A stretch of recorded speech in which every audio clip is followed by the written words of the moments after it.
சாய்ராம். என் உயிரின் உயிரானவர்களே, அனைவருக்கும் இந்த நாள் நல்ல நாளாக அமைய சாய்பா கிட்ட பிரார்த்தனை பண்ணி இந்த பதிவை நான் ஆரம்பிக்கிறேன். இங்க இருக்கக்கூடிய ஒவ்வொருத்தவருடைய தலையிலையும் சாய்பா ஆசீர்வாதம் செய்கிறார். உங்க தலையை கொஞ்சம் கவனிச்சு பாருங்க. உங்க தலையில ஒரு கை இருக்குது. அந்த கை சாயப்பாவுடைய கை. நம்ம தலையை தொட்ட உடனே நம்மளுடைய பூர்வ ஜென்மத்தில் இருக்கக்கூடிய பாவங்கள் அழியுது, பாவங்கள் தொலையுது. உங்க வாழ்க்கையில இதற்கு முன்னாடி வந்த கண்ணீர் இனி ஆனந்த கண்ணீரா மாறுவதற்கு உண்டான அத்தனை வேலையையும் அவருடைய கை உங்க தலையில படும்போது அது நடக்குது. ஒரு பெரிய அற்புதத்துக்கும் அதிசயத்துக்கும் சொந்தக்காரர்களா நீங்க இருப்பீங்க.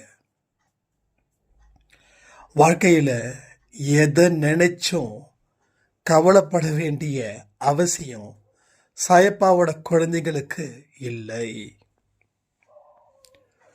உங்களுக்கு உதவிகள் எங்கேயாவது கிடைக்கலன்னா ஃபீல் பண்ணக்கூடாது, ஹாப்பியா இருக்கணும். அதாவது கஷ்டத்துல தான் இறைவன் தெரிவான், கஷ்டத்துல தான் இறைவன் தெரிவான். வறுமையிலே தான் கடவுளை தேடணும். கஷ்டத்துல கடவுளை தேடுங்க. கண்டிப்பா உங்க நம்பிக்கை அதுக்கு வழி கொடுக்கும். எந்த மனிதர் கஷ்டத்திலையும் வறுமையிலையும் உண்மையாக இருக்கிறார்களோ அவர்களுக்கே கடவுள் வழிகாட்டியாக இருப்பார். அப்போ எனக்கு உதவி செய்யல யாரும் இல்லை, சாப்பிட்டியான ஒரு வார்த்தை கேட்கல, எதை பத்தி கவலைப்பட வேண்டாம். இனி சில நாட்களில் இது எல்லாமே தலைகீழா மாறும். முன்னாடி கேட்கறதுக்கு ஒருத்தவங்க இல்லை, ஆனா இன்னைக்கு கேட்கறதுக்கு எத்தனை பேர் இருக்கிறாங்க அப்படின்னு. நம்ம அன்பை சாய் குடும்பத்தில் கூட ஒரு சாய்ராம் கண்ணீர் விட்டாங்க.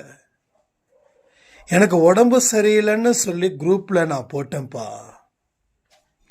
ஒவ்வொருத்தவங்க ஃபோன் பண்ணி எப்படி இருக்கு, நல்லா இருக்கீங்களா, ஒன்றும் கவலைப்படாதீங்க, சாய்ப்பா இருக்காரு, இந்த வலி சீக்கிரமாக போயிடும், நாங்கள் பிரார்த்தனை பண்ணிக்கிறோம் அப்படின்னு சொல்லும்போது எனக்கு வலி போயிடுச்சு.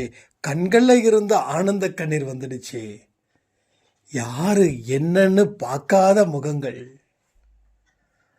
முகம் பார்க்கல, எப்படி என்ன ஏதுன்னு தெரியல.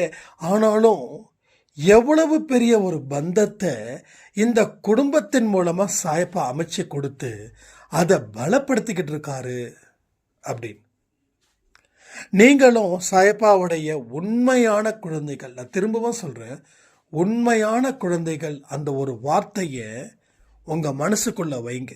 எங்கேயாவது நீங்க மனசு மாறுச்சு அப்படின்னா நாம சாயப்பாவோட குழந்தையா இருக்கிறோம், அதனால எந்த காரணத்தை கொண்டும் நம்ம மனசு மோசமான இடத்துக்கு போகக்கூடாதுன்னு சொல்லி அப்பப்போ அந்த மனசை நீங்க முழுவதும் கண்ட்ரோல் செய்யுங்கள். ஏன்னா இது ஒரு அற்புதமான இடத்துல நீங்க வந்திருக்கீங்க, அற்புதமான இடம். இந்த இடத்துல பாவத்தை தொலைக்கிறீங்க, புண்ணியத்தை அதிகரிக்கிறீங்க. காசி ராமேஸ்வரம் போக வேண்டாம். அன்பை சாய் குடும்பத்துல வந்தாவே ஒரு புனிதம் கிடைச்சிடும், பாவம் போயிடும், புண்ணியம் அதிகரிக்கும். வாழ்க்கையில இந்த ஜென்மத்திலேயே நீங்க சொர்க்கத்தை நிச்சயமா காண்பீர்கள். அந்த நம்பிக்கையை ஏற்படுத்திக்கோங்க. எந்த இடத்துல உண்மை இருக்கோ, எந்த இடத்துல அன்பு இருக்குதோ, எந்த இடத்துல கருணை இருக்குதோ, எந்த இடத்துல இரக்கம் இருக்குதோ அங்க அவர் நிரம்பி வழிகிறார். யாரு? சாயப்பா நிரம்பி இருக்கார்.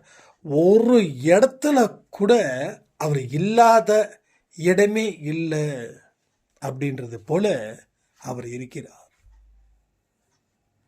அதனால வாழ்க்கையில கடந்த காலத்துல நிறைய விஷயங்கள் நடந்திருக்கலாம்.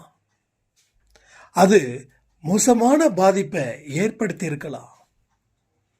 அந்த கசப்புகள் எல்லாமே இனிப்பா மாற்றக்கூடிய தன்மை சாயப்பாவுக்கு இருக்குது.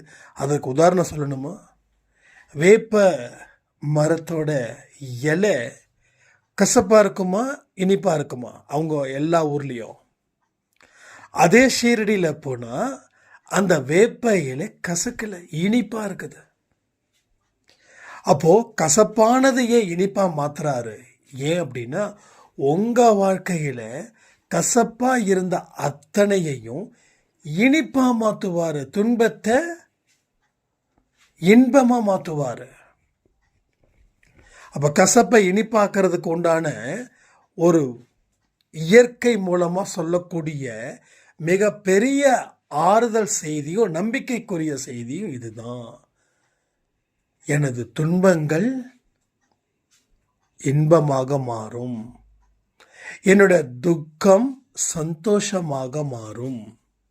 இன்னைக்கு வாக்கு தத்துவம் இதே வச்சுக்கலாமா?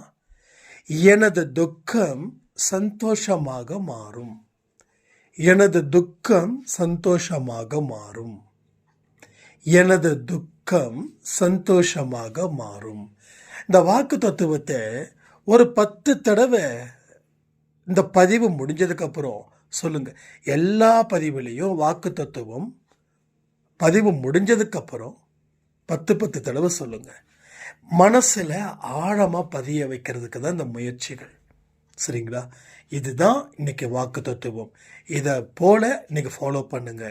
எந்த துக்கமா இருந்தாலும் கொஞ்சம் இன்னைக்கு கேட்ட பதிவில் சொல்லியிருக்காங்களே துக்கம் சந்தோஷமாக மாறும் அப்படின்னு, அப்போ நான் ஏன் துக்கப்படணும் அப்படின்ற மாதிரி கேளுங்க.